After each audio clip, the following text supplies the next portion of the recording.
bertahap. Pindah, ngasih tahu. Sono ada majelis, sana ada majelis. Ya. Tidaklah ada satu majelis malaikat-malaikat mengumumkan kepada malaikat sekitarnya, halumma ila hajatikum. Ya, tidak ada satu majelis malaikat, nama malaikatnya malaikat sayyarah, malaikat yang bertebaran di mana-mana. Tugasnya cuma satu, meramaikan majelis-majelis ilmu dan zikir. Semoga majelis kita termasuk majelis yang diridhai oleh Allah SWT. Jadi ini kalau kita dibuka nih mata batin oleh Allah, ini gak ada atapnya Pak. Aku ngeliat sampai ke atas tuh orang bersayap sampai langit sana. Maka sebagai tanda terima kasih kepada Rasulullah SAW, kita kirimkan Al-Fatihah untuk beliau, untuk guru-guru kita semua, orang tua kita, dan semua yang hadir malam ini. Semoga Allah membukakan hati kita semua. Al-Fatihah. Alhamdulillah. Bismillahirrahmanirrahim. Maliki yaumiddin. Shiratal ladzina an'amta 'alaihim waladdallin. Kembali kepada doa malaikat tadi. Ternyata ada sir rahasia yang sering kita lupa. Setiap kali masuk masjid ada doa. Apa doa masuk masjid? Allahumma ftahli abwaaba rahmatik. Tapi di hadis lain cukup sholawat. Saya bertanya-tanya, kok di hadis ini sholawat, di hadis ini doa? Ya Allah, bukakan bagiku pintu-pintu rahmat. Bukan satu pintu. Abwaab, abwaab itu plural, jamak daripada bab. Bab satu pintu. Kalau abwaab banyak pintu. Ya Allah, bukakan bagiku pintu-pintu rahmat. Pintu rahmat itu tidak hanya kiri kanan, itu dari atas, macam-macam. Tapi di hadis lain, masuk masjid cukup baca sholawat. Saya lama mentafakuri hadis ini. Ternyata pintu rahmat itu adalah Rasulullah SAW. Ya. Jadi kalau kita sholawat, Allahumma sholli ala Sayyidina Muhammad, rahmatnya turun 10 kali. Kalau kita doa, Allahumma ftahli abwaaba rahmatik, dibuka juga, tapi belum tentu 10. Ya. Oleh karena itu ulama kita menggabungkan doa masuk masjid. Jadi jangan lupa masuk masjid baca doa. Jangan selonong-selonong aja, ini tempat malaikat rahmat berkumpul. Tidak ada tempat ibadah yang menyembah Allah di dalamnya, melainkan malaikat rahmat berkumpul di dalamnya. Jadi kalau masuk, tenang dulu sebentar, kaki kanan dinaikkan. Ya, tadi begitu nggak? Main masuk-masuk aja. Ya, belajar tempat rahmat bercucuran. Rahmat bercucuran. Dan rasakan kalau hati sudah terkoneksi, nikmat rasanya. Maka Bapak Ibu ini kalau zikiran sendiri 10 menit terasa lama. Tapi kalau ngaji taklim 1 jam pun terasa sebentar. Kenapa? Karena taklim itu adalah buah-buah dari taman surga. Kalau zikir kadang-kadang belum matang buahnya. Makanya kadang zikir pahit. Ya. Karena dia ngobatin dulu. Zikir itu ngobatin. Az-zikru syifa'un. Zikir itu obat. Bagi orang yang sudah lama berzikir, zikir itu tidak hanya obat, bisa jadi silah, senjata. Jadi ulama itu nggak perlu bisa bersilat, cukup dia doa selesai. Ulama orang kenal Allah, ya. Tadi kita makan, teman-teman pada senang. Makan di suatu tempat, kawan kita yang sudah niat mau bayar, tahu-tahu kaget sudah dibayarin. Nggak kenal juga nih orang berdua. Dia sebut, saya murid Habib Fulan. Oh, langsung. Jadi cukup dengan, oh saya murid Habib Fulan, baru tawassul sama zuriatnya. sudah senang, apalagi tawassul dengan kakeknya, yaitu Rasulullah Sallallahu Alaihi Wasallam.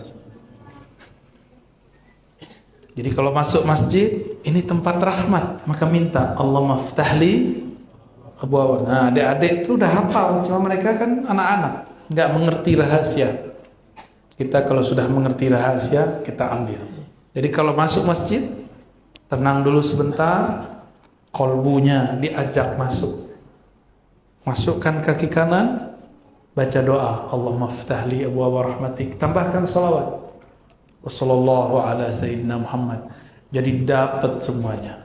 Ya, gabungan. Jadi ulama itu meriwayatkan banyak hadis. Lalu mereka gabung jadilah sebuah panduan amalan. Jadi malaikat apa yang mengiringi orang haji? Banyak nama malaikatnya, tapi terkumpul dalam satu klan malaikat rahmat. Jadi malaikat itu ada kayak habaib, ada fam-famnya. Kayak bangsa, ada suku-sukunya. Ada suku Bugis, Banjar, ya, Jawa, Sunda, Minang, Aceh, macam-macam, Madura, semuanya ada. Kalau asli Kalimantan namanya apa? Dayak. Di sana juga begitu. Malaikat itu ada fam-famnya. Maka ada malaikat yang nama belakangnya pakai il, Jibril, Mikail, Israfil, Israel. Ada yang belakangnya pakai an, Ridwan, Kiraman. Ada yang pakai in, kita katibin, hafizin. Ada yang pakai ta, sayyarah, hafazah. Itu fam-fam kan mereka. Hamalah, hamalatul arsh. Ada malaikat zikir-zikir, malaikat azkar. Ya, banyak. Malaikat itu punya tubuh, tapi bukan tubuh fisik. Tubuhnya, tubuh nur. Kalau tubuh kita kan tubuh tin. Kita kan tercipta dari tanah, maka tubuh ini tanah. Tini. Maka disebut tubuh fisik tanah. Mereka tercipta dari cahaya, maka tubuh mereka jisim nuri. Jisimnya jisim nur. Kita ada darahnya, Pak. Kalau kurang darah kita gimana? Disuruh makan ini, makan itu ya. Ada makanan khusus yang bisa meningkatkan darah. Kalau kita lemas, semuanya dikasih minum nih airnya. Malaikat itu juga sama.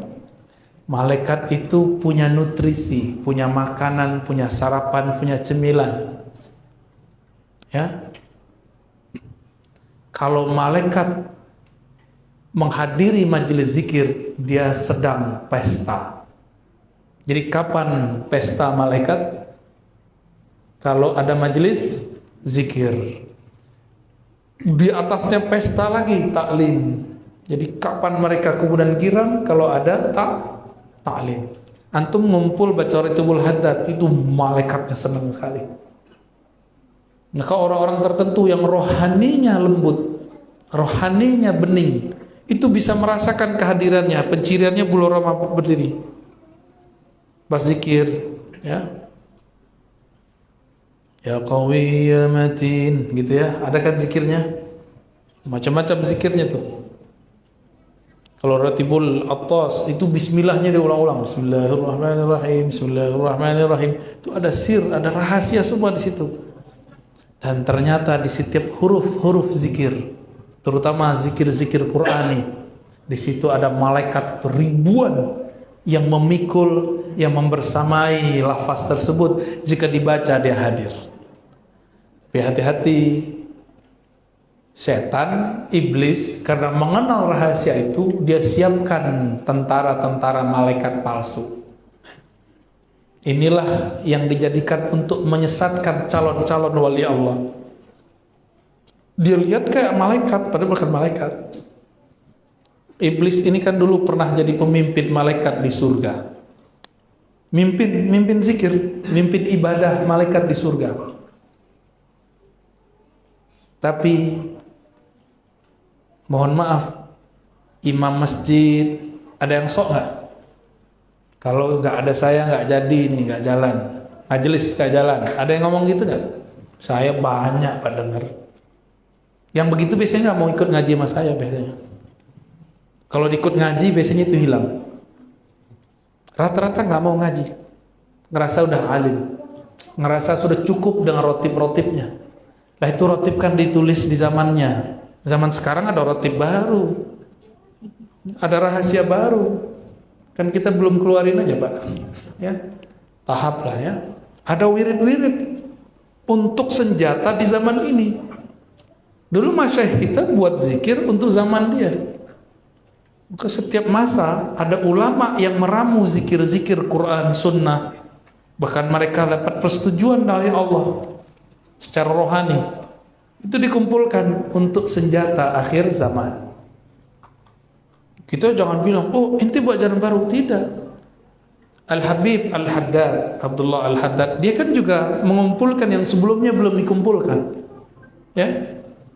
Al-Habib Al-Attas, dia mengumpulkan kumpulan zikir sebelum beliau itu orang tidak berzikir seperti itu. Hasan Al-Banna nulis Al-Ma'thurat, itu kan tadinya sudah ada yang lebih lengkap. Dia buat versi dia sendiri. Setiap wali-wali Allah itu dia punya perbendarahan zikir. Ya. Namun mereka ini tidak mau sombong. Kalau masih ada yang lama pakai dulu, ntar tambahin dikit gitu. Ya, khawatir umat pada kaget. Jadi saya walaupun saya mengijazahkan di majelis Ratibul Haddad, Ratibul Attas, saya punya wirid sendiri, Pak. Yang enggak ditulis di situ, ya. Tapi dari Quran juga, dari sunnah juga. Dan dalam pengalaman rohani sendiri kita mendapatkannya. Tentu nggak boleh keluar dari kaidah Al-Quran dan Sunnah. Karena Al-Imam Junaid mengatakan, ilmuna muqayyadun bil kitabi was sunnah. Ilmu kami, ilmu zikir ini, ilmu ma'rifatullah berkaitan muqayyad. Nggak boleh keluar dari kitab dan sunnah. Jadi malaikat-malaikat, mereka kalau mau makan, mau minum, mau pesta, apa yang mereka lakukan? Mereka hadir di majelis zikir. Ya, berarti Bapak Ibu ini kalau rutin buat majelis, di sini sudah ada majelis ratib. Ya, udah ratib apa? Belum punya. Harus ada ratib sekali seminggu aja, malam Jumat atau pagi Jumat. Atau pagi subuh, Ratibul Haddad atau Ratibul Attas. Ratibul Attas jarang ya. Mau nggak ngamalin? Ya, dia antum bawa kertas kosong aneh jazain ya. Ratibul Attas, amalin tuh, itu asrar basmalah ada di sana. Harus punya wirid. Kata Imam Abu Ali Ad-Daqqaq yang dinukil oleh Imam Al-Qushairi dalam Ar-Risalah Al-Qushairiyah, zikrullah itu adalah senjatanya murid, senjatanya salik. Itu murid, kalau wali beda. Murid senjatanya apa? Zikrullah. Senjata kalau di zaman sekarang seperti pistol. Kita punya tujuan nih, nembaknya pakai apa? Pakai zikrullah. Punya musuh, numbanginnya pakai apa? Pakai zikrullah. Itu kalau murid. Kalau wali beda, Pak. Wali nggak begitu dia mekanismenya. Kalau wali itu ada musuh, nggak mesti dilawan. Kalau bisa jadi kawan, nah itu wali itu. Kalau ada orang dendam, nggak balas mendendam, tapi justru kemudian diperbaiki kolbunya, itu wali itu orang. Ya, kalau murid masih emosi, ya, singgung dikit, colek dikit, nggak tahu dia saya ini pemegang Ratibul Haddad, Ratibul Attas, itu kenapa? Emang situ udah jadi sakti pakai rotib. Ayo coba sini, ya, colek dulu sini, tumbang paling. Ya. Jangan kita merasa hebat dengan wirid-wirid kita, biasa aja. Yang bisa bikin kita zikir siapa? Kita doa, Allahumma a'inni ala zikrik. Ya Allah, bantu aku berzikir. Benar. Jadi yang bantu kita zikir siapa? Kalau Allah nggak bantu, antum nggak bisa loh nyebut nama Allah. Itu nama Allah lebih berat daripada langit dan bumi.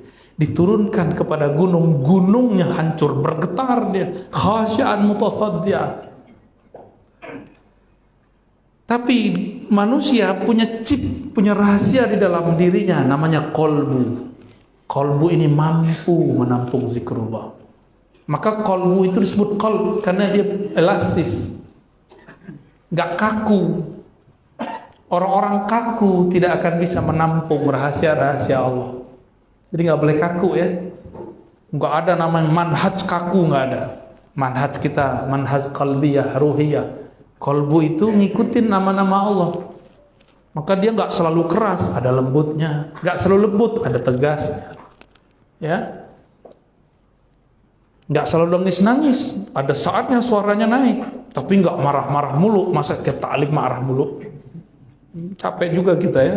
Kita kan bukan makhluk binatang buas, kerjanya marah mulu tiap hari. Kita ini juga ada sisi lain. Ya, Allah itu sisi lembutnya lebih banyak ditampilkan daripada sisi kerasnya. Maka coba lihat. Setiap surat, kecuali satu surat, dimulai dengan Rahman, Rahim. Ya benar. Kenapa Allah tidak menggunakan lafaz Bismillahil Jabbar, Bismillahil Qahar, dengan nama Allah yang maha merubah, yang maha perkasa, yang maha menghancurkan? Enggak, Allah nggak gunakan itu. Tapi kenapa orang membayangkan Allah itu tegas, Allah itu kasar, Allah itu pemarah. Jadi bayangan anak-anak tuh, karena bapak ini sering marah nyuruh anak sholat. Ya benar ya, ibu-ibu jangan suka marah-marah nyuruh anak sholat ya. Anak itu dia nggak seneng serius-serius amat, bener nggak deh? Masih bingung tuh, ya, diajak ngomong gitu nggak connect. Maka mereka mau ke masjid gitu, saya udah seneng. Jadi salah satu yang bikin saya senang di masjid ada anak-anak. Mau dia ribut di luar, kalau di dalam penting bisik-bisik. Mau dia ribut di luar, itu saya senang sekali. Karena anak-anak ini nggak ada dosa. Kita mata nakal dikit dosa pak. Anak-anak nggak ada dosanya. Jangan-jangan kita selamat karena ada anak-anak. Maka dulu kakek dari guru kami, Syekh Taufik Al-Buti, dia punya kakek namanya Mula Ramadan Al-Buti. Kalau ada kejadian besar di Damaskus, Suriah, maka untuk sholat hajat atau sholat istisqa atau sholat apa, itu dikumpulkan anak-anak. Suatu kali paceklik tidak turun hujan berbulan-bulan. Kebayang nggak? Hujan nggak turun berbulan-bulan, itu air nggak ada. PDAM belum ada zaman itu. Datang ke Maulana Mula Ramadan Al-Buti. Lalu beliau bilang, baik, kalian yang besar-besar puasa. Nanti di hari ketiga kita berkumpul di Masjid Jami', bawa anak-anak kalian semua dibawa. Benarlah, ketika khutbah istisqa ini kan khusus doanya. Beliau baru doa, yang pertama nangis bukan bapak-bapak, yang pertama nangis air mata anak-anak turun, hujan langsung turun. Itu anak-anak tersentuh dengan doa aki-aki ini, namanya Maulana Ramadan, Mula Ramadan Al-Buti. Ternyata beliau seorang wali Allah. Doanya mustajab. Dia tahu menjadikan doa, menjadikan zikir untuk memanjatkan doa. Zikir itu senjata. Yang ahli pakai senjata siapa? Bapak bisa main pistol nggak, Pak? Pistol-pistolan ya? Oh, Bapak ini jago main pistol kolbu, nembak orang. Yang jago main senjata siapa? Gak usah senjata pistol lah. Pisau, pedang. Saya kasih Bapak pedang, bisa ngelawan saya nggak? Sama-sama kalah kita, Pak. Karena sama-sama nggak bisa berlatih. Kita mau mukul kemana, perginya kemana, ya. Cara megangnya aja nggak bener. Pakai medang begini, nggak nyambung, nggak kena, nggak kuat. Colek dikit jatuh. Tapi ama ahlinya, nah, orang yang ahli ini sudah pernah berlatih. Dia berlatih. Baru dia jadi ahli. Baru zikirnya dapat menjadi senjata. Jadi kenapa zikir kita gak jadi senjata? Karena kita gak terlatih. Itu sebabnya saya menyarankan di sini ada majelis zikir rutin terus. Nanti Bapak coba lihat. Mungkin awal-awal masih sepi. Tapi kalau sudah rutin, ini ustadznya kan gak sabar. Jadi ustadz gak sabar. Gimana sih jadi ustadz? Ya. Gimana mau jadi murabbi, pembimbing ruh, pembimbing nafsiyah? Dia aja gak sabar sama dirinya. Gimana mau sabar sama orang lain? Ya. Jadi mulai. Orang mau 7 orang, mau 5 orang, mulai. Mau dibid'ahin orang, biarin. Kita zikir aja Pak. Saya pasti terantum dibid'ahin orang. Ya, kita maklum lah ya. Atau ada yang ngomong, dia nggak suka bid'ahin. Hari gini masih rotiban. Ada yang ngomong begitu, ya. Kita jalan aja Pak dan perhatikan. Nanti orang tambah lama, tambah rame. Kita nggak berharap mereka rame, kita berharap Allah ridho. Kenapa rame? Itu pertanda malaikat sudah tahu. Malaikat tahu Pak. Kalau malaikat sudah tahu dia berkunjung terus. Jadi malaikat tuh lebih disiplin. Kalau Bapak nih sudah punya majelis, itu jam berapa, hari apa, dia sudah datang duluan sebelum kita datang. Malaikat yang dulu hadir. Ntar dia ngabarin lagi ke malaikat yang lain. Karena mereka ini kecepatannya cahaya, maka dia mengabarkan seperti cahaya. Cepat nyampe. Manusia itu kan ada sisi fisik. Fisik kita ini mengandung 2. Karakter binatang ternak yang suka syahwat, makan, minum, kawin, tidur. Benar kan? Ini udah pada kawin kan ini? Ya. Makan kan? Atau udah nggak butuh makan? Tuh, sama kayak binatang ternak. Mohon maaf. Apa yang bedain kita dengan dia? Binatang ternak nggak ada emosi. Berarti ada binatang lain sisi kita. Apa itu? Sisi buas, pemarah. Ada yang suka marah nggak? Hari ini Bapak dimarahin Ibu atau Ibu dimarahin Bapak? Atau kangen? Belum ada yang marahin Ustaz? Maksudnya apa? Masih jomblo. Baik. Ini karakter 2 ini. Kalau ada rumah makan rame tuh, itu berarti karakternya kita sedang merawat karakter hewan ternak. Benar nggak rame rumah makannya enak? Itu kita sedang merawat. Kalau binatang buas tuh cari lawan tuh. Ada sisi lain kita, karakter malaikat. Jadi dalam diri kita ada nur. Nur yang ada dalam diri ini satu jenis dengan malaikat. Dia kenyangnya bukan dengan makan. Dia bahagianya bukan dengan mainan. Dia senang bahagia kalau ada zikir, majelis ta'lim. Jadi nanti kalau pengurus punya ustadz, ya rutin di sini buat zikrullah. Nanti akan hidup sisi nur yang ada di orang sekitar. Lambat laun. Sisi nur yang di dalam diri dia akan hidup. Awal-awal kalau dulu saya masih kecil, kenapa ikut pengajian? Dulu kalau habis pengajian makan-makan. Dulu dan di kampung saya itu kalau pengajian makannya enak, bukan kebuli. Di kampung saya itu ada kambing tuh dibuat rempah-rempah. Enaknya bukan main. Ya, kita tahu kebuli baru pas sudah ke Jawa ya. Di Sumatera dulu nggak ada saya ketemu, karena emang di kampung saya nggak ada majelis habaib, nggak ada. Ya mereka nggak percaya habaib dulu, nggak tahu kalau sekarang ya. Itu kita mau ke majelis karena ada makanan ujungnya. Itu jadi saya kalau ingat-ingat masa kecil, nih contoh nih Bapak ini punya memori masa kecil nggak? Coba dengerin Guru Mahmud baca Quran, itu ingatnya jajanan depan masjid.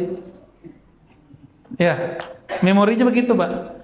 Atau dulu ingatnya orang lagi tarawih di masjid, kita main petak umpet. Karena dengerin orang bulan puasa nuzul Quran. Atau bapak ibu ini udah dari mana-mana kampung. Di kampungnya sebelum subuh, sebelum sholat ada tarhim. Assalatu wassalamu alaik, gitu ya. 5 menit sebelum sholat. Setiap kali mendengar itu, masing-masing bapak ini yang datang memorinya beda-beda. Kalau kampungnya di Bugis, ingat Bugis. Yang kampungnya di Banjar, ingat Banjar. Yang kampungnya di mana kampungnya, Pak? Jawa ya. Tuh. Muka Jawa nggak bisa nolak, Pak. Ya. Orang Sumatera, orang Sunda, itu dia ingetnya ke sana. Kalau dulu di masa kecilnya dia mendengarkan itu sebelum sholat, itu menjadi memori. Itu menjadi apa? Memori. Nah, Bapak Ibu yang bukan Allah, itu memori ini. Memori telinga, pendengaran. Kita punya memori yang lain. Memori nur. Nur itu memorinya zikrullah. Zikir, zikir, zikir, zikir, zikir. Maka setiap kali ada zikrullah, dia kayak ingat sesuatu tapi dia nggak tahu dia ingat apa. Benar nggak? Orang kalau zikir yang enak, dia akan connect kepada sesuatu, tapi dia bingung, dia sebenarnya ingat siapa? Ada yang ingat wajah Allah nggak? Nggak ada kan? Nah, karena kata wajah di situ bukanlah wajah. Wajhun laka wajhin. Itu wajah tapi bukan muka seperti ini. Wajah itu kan sesuatu yang menghadap. Disebut wajhullah. Itu adalah cara Allah menghadap kepada hambanya. Ya. Di saat Bapak Ibu itu zikir, sebenarnya Allah lagi memandang. Seneng gak dipandang sama orang cantik, orang gagah? Ibu-ibu diperhatiin cowok keren, mau gak? Salah tingkah ya? Nah makanya orang kalau zikir, bulu romanya merinding. Itu dia lagi dipandang Allah. Merinding itu. Dia bingung, kenapa saya merinding? Allah sedang memandangnya. Nah, Allah itu, ini kajian tauhid, tapi tauhid versi ahli hakikat, bukan versi kelompok sebelah kiri dan kanan. Ya, istilahnya sama, maknanya berbeda. Ini namanya tauhid ma'rifat uluhiyah. Kita tambahin istilah ma'rifat depannya. Tauhid ma'rifat uluhiyah, ada tauhid ma'rifat rububiyah. Ketika hamba berzikir, Allah sedang memberikan ma'rifat rububiyah kepada kita. Apa maksudnya? Rububiyah itu adalah, nih tolong diingat-ingat Pak ya. Rububiyah itu keesaan Allah yang Allah pancarkan melalui makhluknya. Ini kalau di kelompok sebelah, saya nggak ada urusannya. Kita lagi nggak bahas kelompok sebelah kiri dan kanan ya. Ini kita lagi bahas kita dan Allah. Kita dan Allah. Jadi Allah kalau menyebutkan wajah, itu maksudnya apa? Ya, wajhur rububiyah. Ya, wajah rububiyahnya. Wajah itu menghadap. Bapak kalau menghadap pakai punggung pakai ini. Maka ini yang disebut wajah. Benar. Karena Allah bukan makhluk. Ya, Allah bukan makhluk.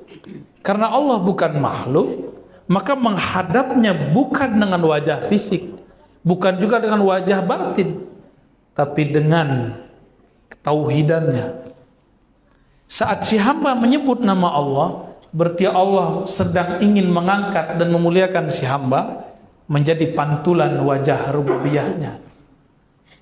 Rububiyah artinya penciptaan, pengaturan alam semesta. Jadi kalau Bapak dizikir, itu rububiyah nur. Nur yang muncul namanya nur Rabb, rububiyah. Ada apa?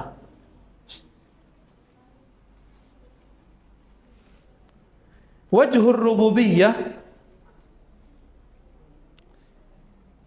ada rasa yang muncul kalau orang berzikir dengan itu.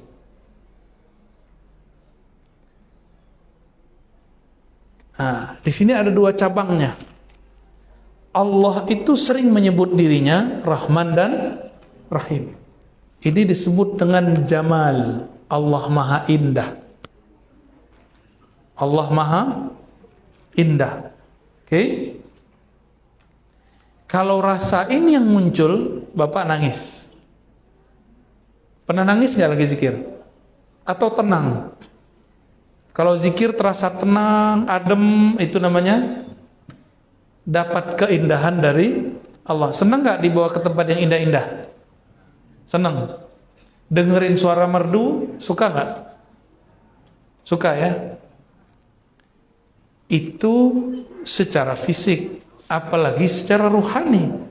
Ruhani kita nyaman sekali kalau mendapatkan cahaya itu. Bapak Ibu kalau lagi gelap, takut atau senang? Ibu-ibu senang gelap apa senang terang? Terserah bapak-bapak katanya. Baik. Ini saya nggak ngomong yang bab itu, Pak. Jangan jorok ini, yang vulgar ini. Karena kita punya sisi lain ya. Azan ya? Beda. Kalau kita gelap, kita takut. Sama orang yang tidak ada nama Allah di dalam dirinya, maka kolbunya gelap. Pikirannya gelap. Kalau pikiran sudah gelap, itu namanya stres. Pernah panik? Pernah panik? Ya. Biasanya orang baru beli mobil baru, motor baru, kegesek dikit marah-marah, panik. Padahal kan tinggal dibenerin, Pak. Ya kan? Dia marah nggak marah, pasti dibenerin nggak? Tuh, kenapa harus marah-marah? Panik, karena kolbu pikirannya gelap.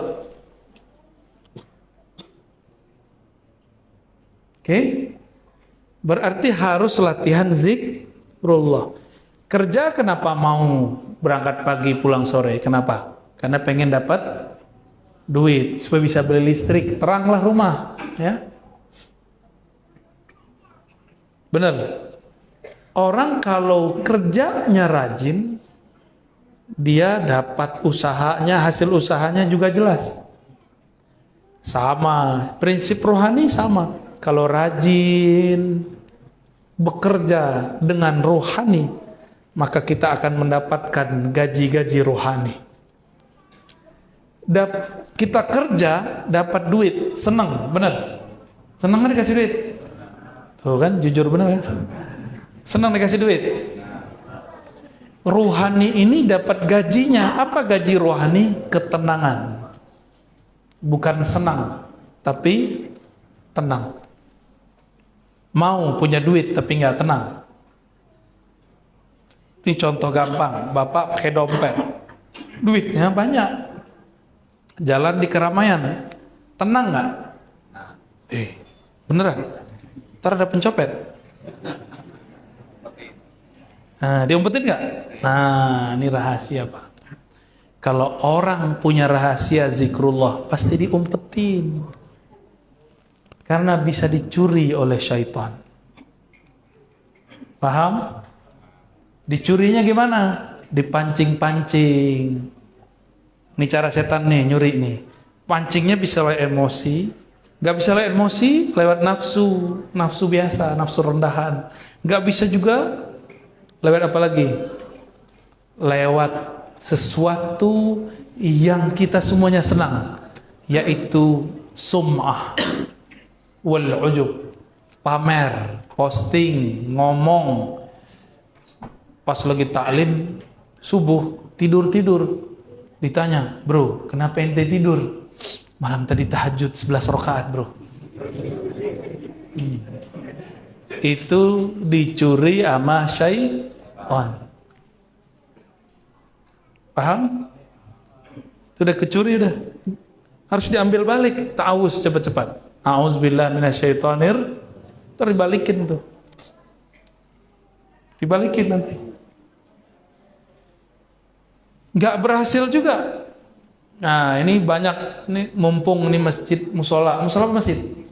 Masjidnya lagi bangun nih, yang sedang bangun tulus-tulus bener Pak. Kenapa? Ini diintai terus sama setan. Setan itu paling senang mengintai orang yang berjasa untuk umat. Gimana cara ngintainya? Nanti dia kirim tentara dia, panas-panasin tuh orang supaya nyinggung si panitia, pengurus masjid. Udah jadi masjidnya, kalau perlu jangan jadikan dia pengurus lagi. Udah gak jadi pengurus, setan bilang, bro, itu kamu dibuang sama mereka. Padahal kalau nggak ada kamu, masjid nih nggak jadi. Nah, itu jelas kedengeran sama saya Pak. Kedengeran setan yang ngomong. Serius.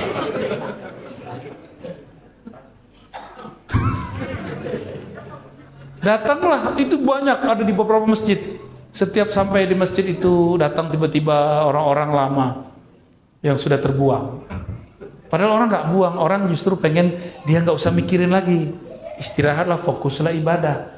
Tapi setan bilang kau dibuang. Padahal aktivitasnya sama. Maksudnya kamu sudah capek-capek bangun masjid, udah sekarang kamu istirahat, nikmati, jangan ngurus lagi. Tapi setan ngomong, tuh ada anak muda sekarang kurang ajar. Bener. Kalau bukan karena kamu, dia nggak bisa sholat di situ. No, kata-katain sekalian, benar. Maka setan memanfaatkan emosi kita, lalu kita ngomong, itu masjid. Kalau bukan karena saya, ngomongnya ke saya Pak. Dia nggak tahu saya, dengerin dia. Kita intelnya dia kan, ngintelin setan kita. Kalau bukan karena saya nih Ustadz, ini masjid tak jadi. Kena si Bapak. Langsung kita peluk-peluk Pak, udah tua. Ini kan kalau perempuan namanya Pak baper ya. Nangis-nangis lagi, ini setan penter. Kalau bukan karena saya, ini mesti gak jadi Ustaz. Akhirnya saya bilang, Pak, mau amalan bangun masjidnya Allah kekalkan? Oh mau dong. Cukup, nah, saya agak kenceng ngomong. Kita tepuk ininya. Cukup ngomong begitu ke saya, tidak usah omong ke orang lain. Karena barusan amal Bapak dicuri sama Syai Tony, ya, teman dia Tony. Tidak ada Syainya. Kalau Syainya Syai Yaman kan boleh. Syai lillah. Bapak Ibu yang melakukan Allah, inilah ya harus kita jaga. Jangan cuma rajin menabung zikrullah, tapi juga harus menjaganya. Ya, kajian ini sebenarnya judulnya Tazkiyatul Qulub, pembersihan kolbu. Ya, judulnya dikasih di belakang. Kolbu itu dibersihkan dengan istighfar dan tobat, lalu dinutrisikan dengan zikrullah. Lebih dulu mana? Pasti ada yang bertanya, lebih afdal zikir atau istighfar? Bersihkan dulu kolbunya, baru isi. Seperti saya bersih, lihat nih bersih apa enggak. Kalau bersih baru saya isi. Bapak Ibu maukah minum? Sukanya jus apa Pak? Jus tua. Namanya doang. Kan ada namanya ketoprak setan. Yang makan siapa tuh? Mbahnya setan. Senangnya jus apa Mas? Kan orang Jawa pakai Mas. Air putih ya Pak? Loh, ada jus air putih? Oke, ini air putih ya. Kalau di dalamnya ada semut gimana? Mau minum nggak? Mau Pak. Mau. Serius? Waduh, gawat. Ya udah, di dalamnya ada Mau? Yang penting bekas saya ya. Ini Pak.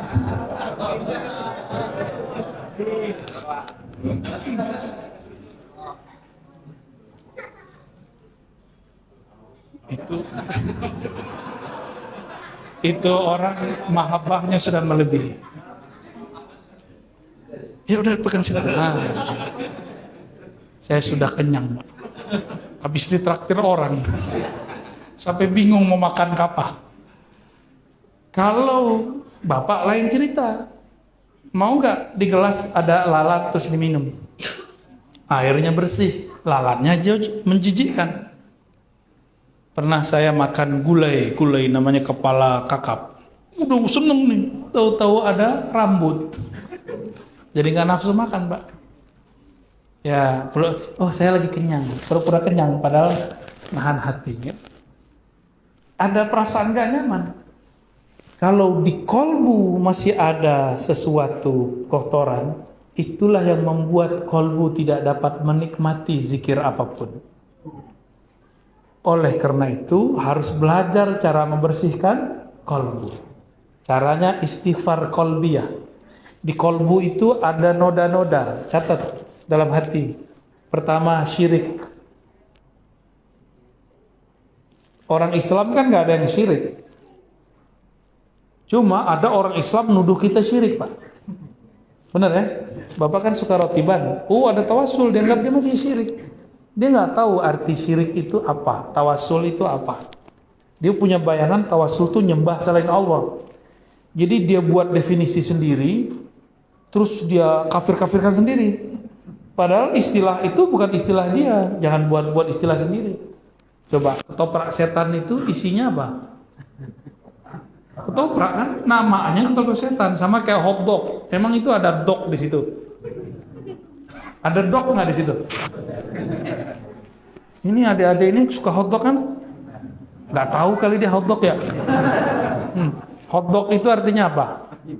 Anjing hot. Ya. Anjing panas. Tapi isinya anjing nggak?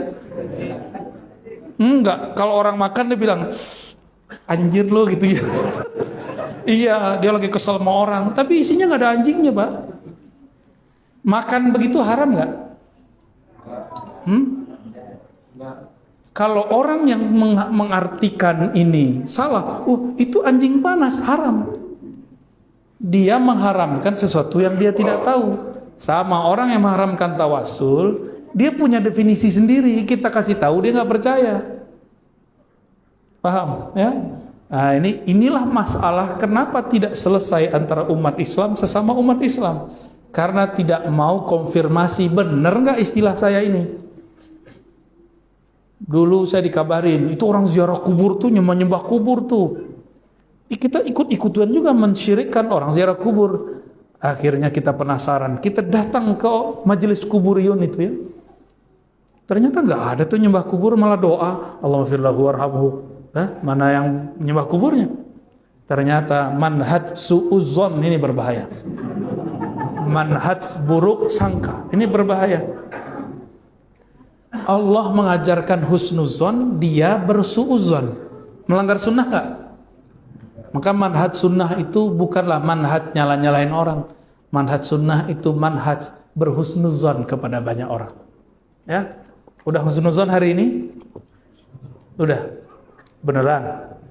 Tadi jalan kayaknya ngebut-ngebut, ngebel-ngebel orang parah tuh. Baik, ya. Sampai jam berapa? Sudah cukup ya? Ya, pertanyaan ya, baik, silakan. Bagi jemaah yang bertanya, dua pertanyaan yang melanjutkan kajian berikutnya, satu dari laki-laki dan satu perempuan. Pertanyaannya,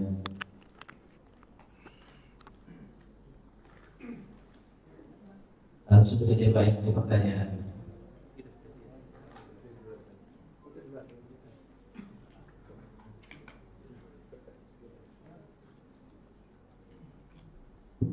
Assalamualaikum warahmatullahi wabarakatuh. Sebelumnya maaf, ini ada pertanyaan satu terkait dengan masalah zikir. Zikir di dalam kitab yang pernah saya lihat itu ada namanya kitab Syamsul Bukhari Putra dan Mabak Usul Hikmah. Di sana juga ada zikir, tapi ada yang khusus atau yang lain.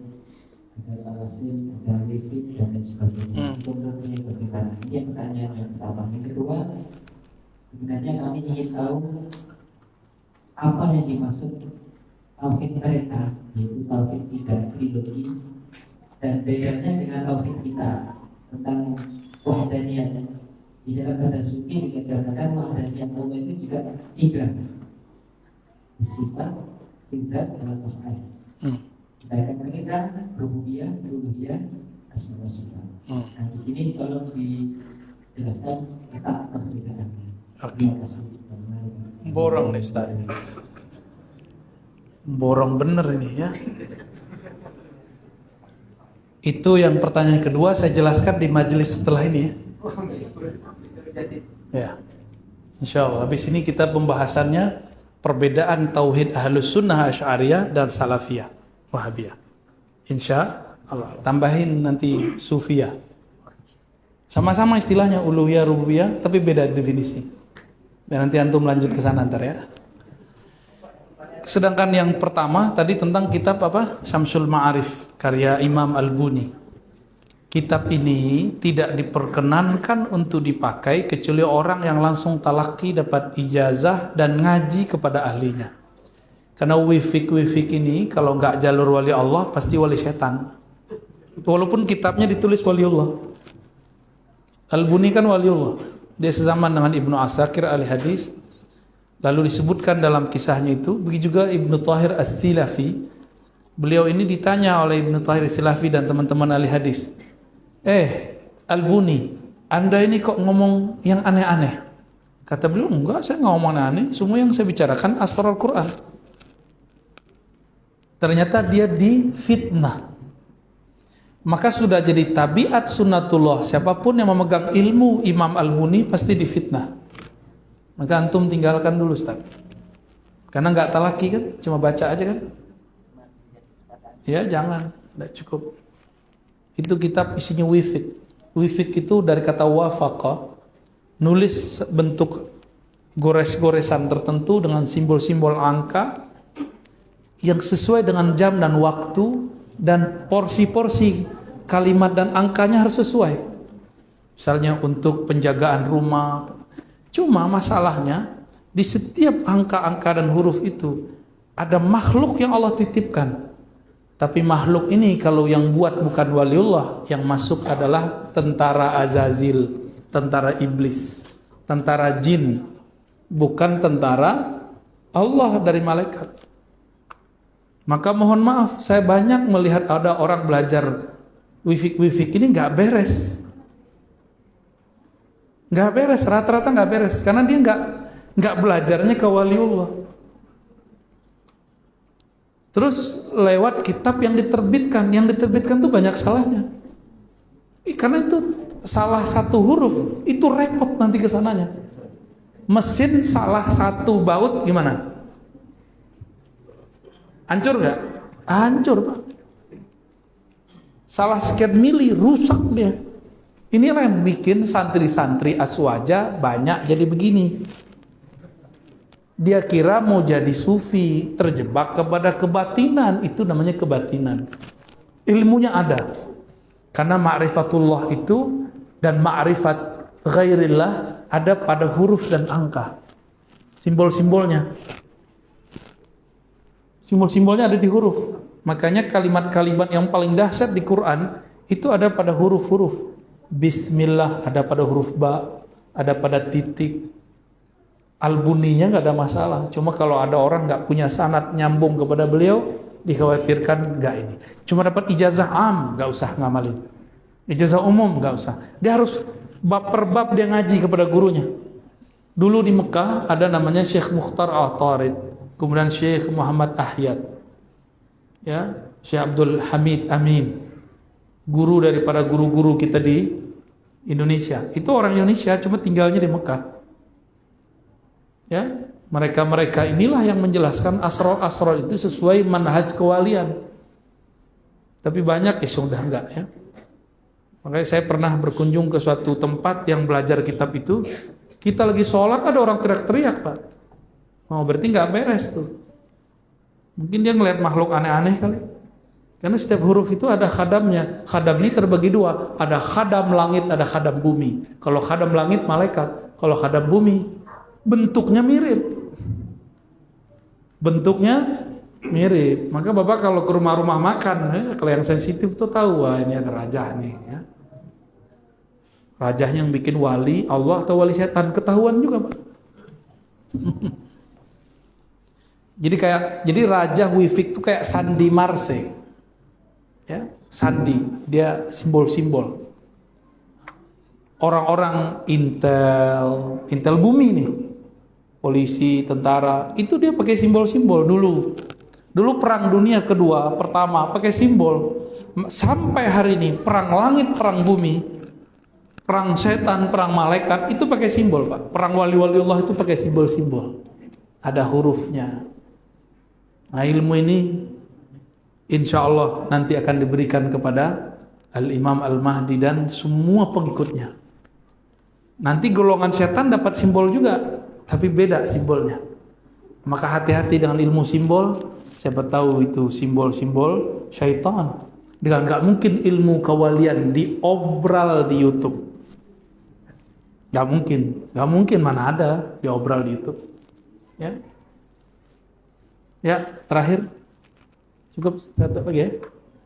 Atau dari akhwat satu ya? Akhwat satu boleh. Ada? Ada di belakang. Boleh. Yang penting saya ngerti. Kalau nggak ngerti saya bilang nggak tahu.